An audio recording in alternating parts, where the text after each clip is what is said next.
नमस्कार साथियों, रीट 2021 एसएसटी के लिए हम कक्षा 6 की पुस्तक पढ़ रहे थे, जिसमें हमने कल तक 4 पाठ कंप्लीट पढ़ लिए थे। तो आज हम पढ़ेंगे अध्याय नंबर 5 और जिसका नाम है मानचित्र। तो आज हम मानचित्र के बारे में पढ़ेंगे जो कक्षा 6 की पुस्तक में अध्याय नंबर 5 है। तो आपसे रिक्वेस्ट है कि अगर आपने पिछली वीडियो नहीं देखे हैं तो आप उन वीडियो को जरूर देखें, क्योंकि रीट के लिए यहाँ से 101% जो है आपको क्वेश्चन मिलेंगे और ये सब आपके जो है सिलेबस के अकॉर्डिंग ही पुस्तकें हैं। तो आप डिस्क्रिप्शन से भी सीधे लिंक पर पहुंच सकते हैं या फिर प्ले लिस्ट में जाकर चैनल पे देख सकते हैं। तो अब हम चलते हैं सीधे ही प्रश्नों की तरफ। तो देखिए साथियों, तो आज का जो पहला प्रश्न है वो है सर्वप्रथम मानचित्र किसके द्वारा बनाया गया। अच्छा क्वेश्चन हो सकता है, ये सारे क्वेश्चन बहुत अच्छे हैं, वीडियो को लाइक जरूर करें। तो सर्वप्रथम मानचित्र किसके द्वारा बनाया गया? मिस्र वासियों के द्वारा, आज से लगभग 3000 वर्ष पहले।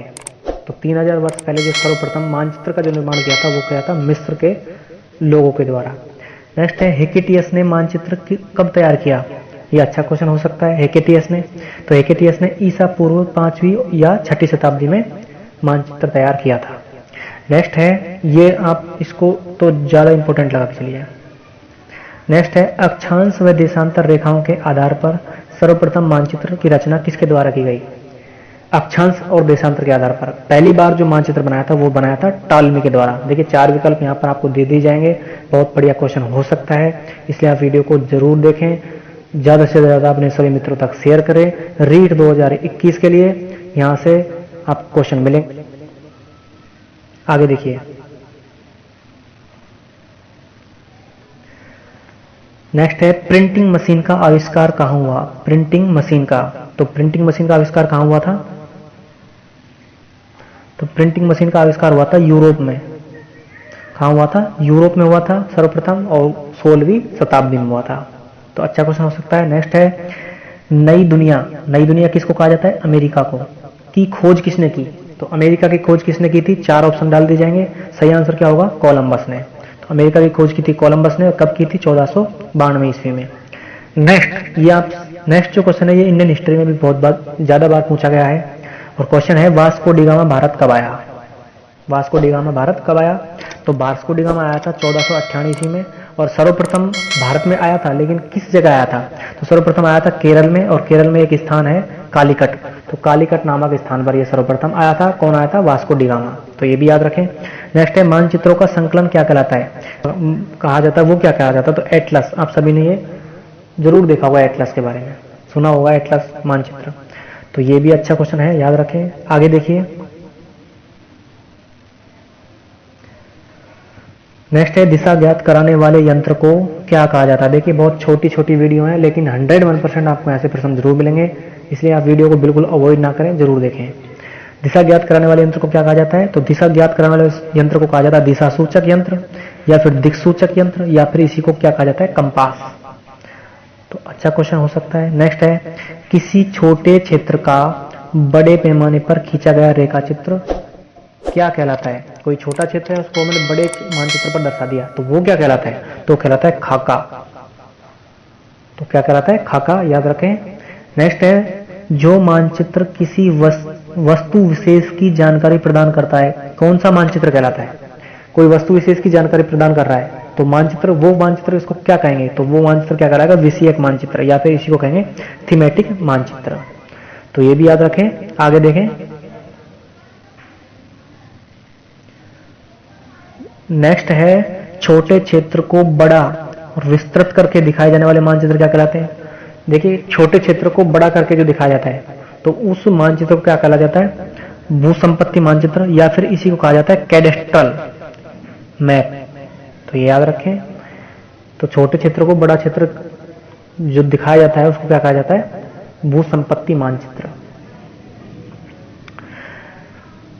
नेक्स्ट है कौन सा मानचित्र किसी देश की एवं राज्यों की सीमाओं को दर्शाता है। अच्छा क्वेश्चन हो सकता है। तो ऐसा कौन सा मानचित्र जो किसी भी देश की सीमाओं को दर्शाता है? तो वो कौन सा मानचित्र है? राजनीतिक मानचित्र। नेक्स्ट देखिए, नेक्स्ट है कौन सा मानचित्र पटवारी के पास होता है। ये अच्छा क्वेश्चन है, इसको आप इंपॉर्टेंट लगाएं, याद रखें। तो कौन सा मानचित्र जो है पटवारी के पास होता है? तो भू संपत्ति या कैडेस्ट्रल मानचित्र। तो ये याद रखें। तो ये अच्छे क्वेश्चन है। आगे देखिए।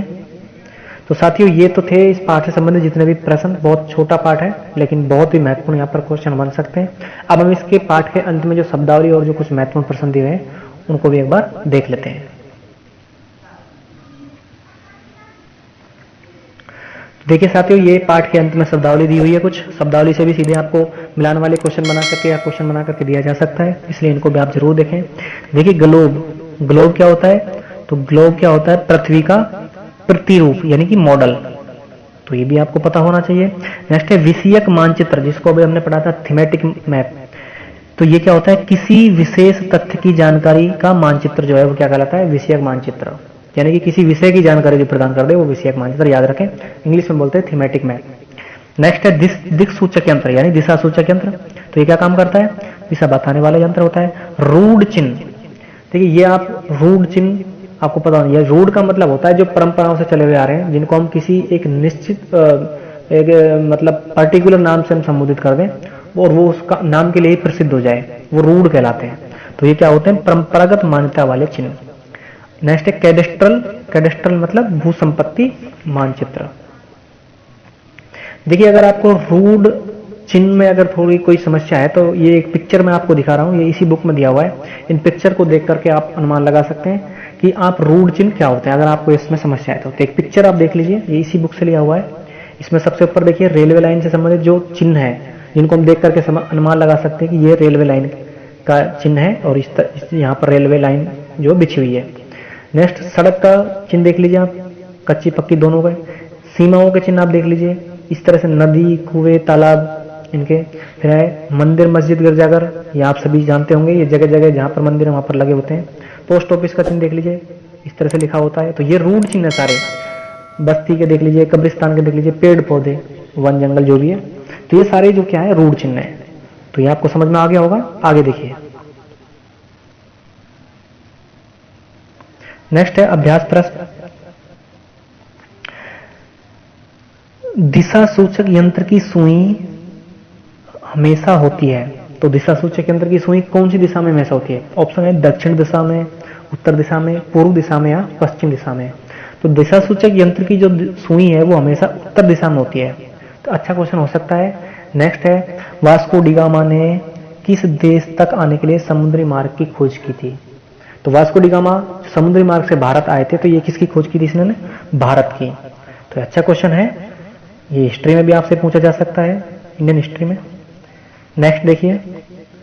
नेक्स्ट है रिक्त स्थानों की पूर्ति। देखिए रिक्त स्थानों को भी आप जरूर देखें क्योंकि ये 4 ऑप्शन बना करके और ये बहुत अच्छे क्वेश्चन बन सकते हैं और आपके लिए ये इनसे जब बाहर कुछ जाएगा ही नहीं, क्योंकि स्पष्ट रूप से आपके सिलेबस में ये पुस्तकें लगी हुई हैं 2019-20 की जो पुस्तकें हैं वो, और यहीं से आपको क्वेश्चन मिलेंगे। इसलिए बहुत छोटी वीडियो है लेकिन बहुत ही यूजफुल रहेंगी, इनको अवॉइड बिल्कुल ना करें। आप एक बार 2 बार वीडियो देखें, आपको जरूर याद हो जाएगा और इस बार आपका रीट में बेड़ा पार हो जाएगा।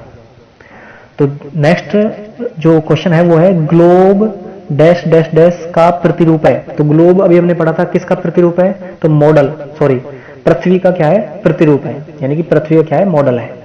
तो इसमें क्या आएगा? पृथ्वी। नेक्स्ट है वास्को डी गामा भारत के डैश डैश राज्य के कालीकट सन 1498 ईस्वी में पहुंचे थे। तो वास्को डी गामा भारत के कौन से राज्य में सर्वप्रथम आए थे? तो ये आए थे केरल में। तो कहां आए थे? केरल में आए थे। तो इसका आंसर क्या होगा? केरल। और पहले का क्या होगा? पृथ्वी। नेक्स्ट देखिए। यूरोप में 16वीं सदी में डैश डैश मशीन का आविष्कार हुआ। अभी हमने पढ़ा था कि यूरोप में सर्वप्रथम जो है कौन सी मशीन का आविष्कार हुआ था? तो प्रिंटिंग मशीन का। तो प्रिंटिंग मशीन का क्या हुआ था? आविष्कार। तो ये भी आप याद रखें। तो क्या आएगा इसमें? Printing machine. नेक्स्ट देखिए। भू संपत्ति मानचित्र साधारणतः डैश यानी खाली रिक्त स्थान के पास होते हैं। तो भू संपत्ति जिसको हमने अंग्रेजी में क्या पढ़ा था? Cadastral, cadastral map. तो कैडेस्ट्रल मैप जो किसके पास होता है? देखिए भू संपत्ति यानी कि जो भी भूमि या जमीन जायदाद है इसका रिकॉर्ड कौन रखता है? तो कौन रखता है? सीधी सी बात है, पटवारी। तो इसमें क्या आएगा? पटवारी। तो याद रखें। और इस भू संपत्ति मैप को इंग्लिश में क्या कहता है? Cadastral map. तो ये साथियों इसके क्वेश्चन हो गए हैं। इसी के साथ ये पार्ट हमारा पूरा होता है। बहुत छोटी वीडियो है लेकिन बहुत यूजफुल है, इसलिए वीडियो को आप जरूर देखें। और वीडियो अच्छी लगे तो आप लाइक कमेंट शेयर जरूर करें। किसी तरह की कोई समस्या है कमेंट करें और अपने सभी मित्रों तक इस वीडियो को जरूर पहुंचाएं। अब हम मिलेंगे नेक्स्ट वीडियो में, तब तक के लिए नमस्कार।